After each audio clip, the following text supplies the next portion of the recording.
حضرت حذیفہ بن یمان ایک صحابی تھے، میرے نبی کریم علیہ السلام نا ان سے راز کی باتیں کرتے تھے۔ ہر بندے کا ہاضمہ ٹھیک نہیں ہوتا، سب سے راز کی بات نہیں کرنی چاہیے۔ حضرت حذیفہ بن یمان کہتے ہیں حضور راز کی باتیں بتاتے ہیں۔ مدینہ منورہ میں جو منافقین تھے ان کی لسٹ بھی نبی پاک نے حضرت حذیفہ بن یمان کو دی تھی۔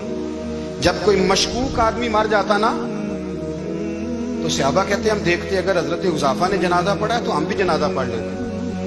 نبی پاک نے بھی کچھ جنازے نہیں پڑھے، ترمذی میں ہے، فرمایا عثمان سے جو بغض رکھے اس کا جنازہ نہیں پڑھیں گے۔ حضرت حذیفہ بن یمان اگر جنازہ پڑھتے تو لوگ پڑھتے، وہ نہ پڑھتے تو لوگ جنازہ نہ پڑھتے۔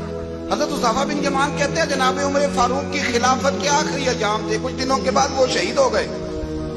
فرماتے آدھی رات کا وقت تھا، میں گھر میں سویا تھا بڑا بے فکر، اچانک میرے دروازے پہ دستک ہوئی، میں گھبرا کے اٹھا، اتنی رات کو کون آیا؟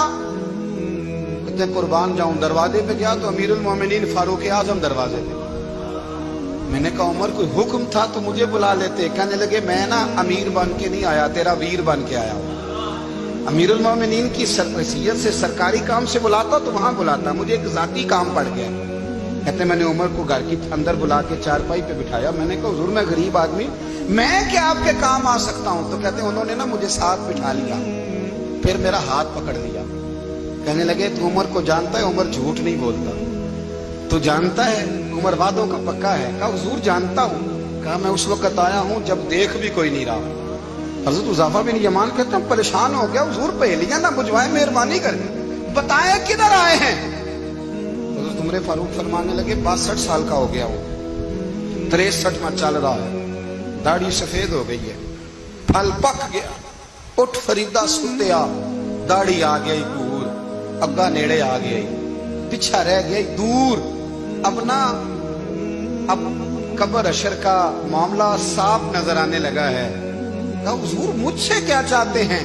حضرت عمر رو پڑے، کہنے لگے آج میں عشاء کے بعد نکلا ہوں تو نبی پاک کے صحابہ مجھے نیک کہہ رہے تھے، پھر میں نے بچوں کی ماں سے اور بچوں سے بھی پوچھا ہے، وہ بھی مجھ سے راضی ہیں، پر حذیفہ تیرے ساتھ نبی پاک راز کی باتیں کرتے تھے، سچ بتا کہیں عمر کا نام منافقوں میں شامل تو نہیں؟ سچ بتا ان منافقین میں تو شامل نہیں، کہیں اوپر سے تو نہیں سارا کچھ؟ حضرت حذیفہ بن یمان کہتے ہیں میں باپ کے مرنے پہ اتنا نہیں رویا جتنا عمر کے سوال پہ رویا۔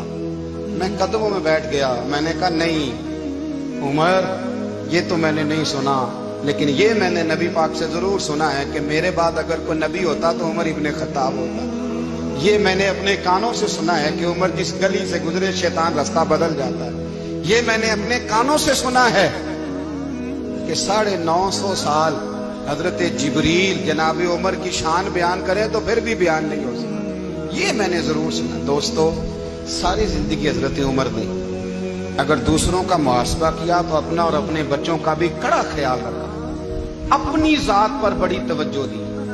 جو لوگ اپنا بھول جاتے ہیں نا، ہمیں اپنی صحت کا بڑا خیال ہے لیکن اپنی روحانی زندگی کا کوئی خیال نہیں ہے، قلبی زندگی کا کوئی تصور نہیں ہے۔ آپ یقین کریں موٹا آدمی کمزور ہونے کے لیے جدوجہد کر رہا ہے، کمزور طاقتور ہونے کے لیے، لیکن جس کو کتنے دن بیت گئے اللہ رسول کی یاد میں رویا ہی نہیں، کتنے دن بیت گئے نہ سننے کو دل ہی نہیں چاہا، جسے مہینوں بیت گئے اور قرآن پاک کی طرف نظر ہی نہیں گئی، وہ فکر مند ہی نہیں۔ زندگی زندہ دلی کا نام ہے، مردہ دل کیا خاک جیا کرتے ہیں؟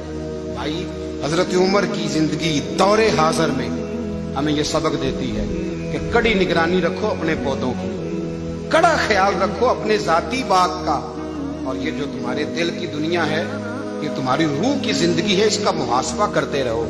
نبی کریم علیہ السلام نے فرمایا اپنا حساب خود کر لو قبل اس کے کہ تمہارا حساب کیا جائے۔ نبی پاک صلی اللہ تعالی علیہ وسلم نے تو یہاں تک ارشاد فرمایا کہ تم موت کی تمنا نہ کرو، اس لیے کہ اگر تم برے ہو اور زندہ ہو تو ہو سکتا ہے زندگی میں اللہ تمہیں توبہ کی توفیق دے دے، اور اگر تم اچھے ہو تو پھر بھی موت کی تمنا نہ کرو، اس لیے کہ اچھے ہو تو تمہاری اچھائی میں روز برکت ہی ہو رہی ہے، لوگوں کو فائدہ ہی ہو رہا ہے، خیر ہی بٹ رہی ہے۔ حضور علیہ الصلوۃ والسلام نے فرمایا بندہ جائز کمائی کرتا ہو، حلال رزق کماتا ہو اور میری سنت پر عمل کرتا ہو، اور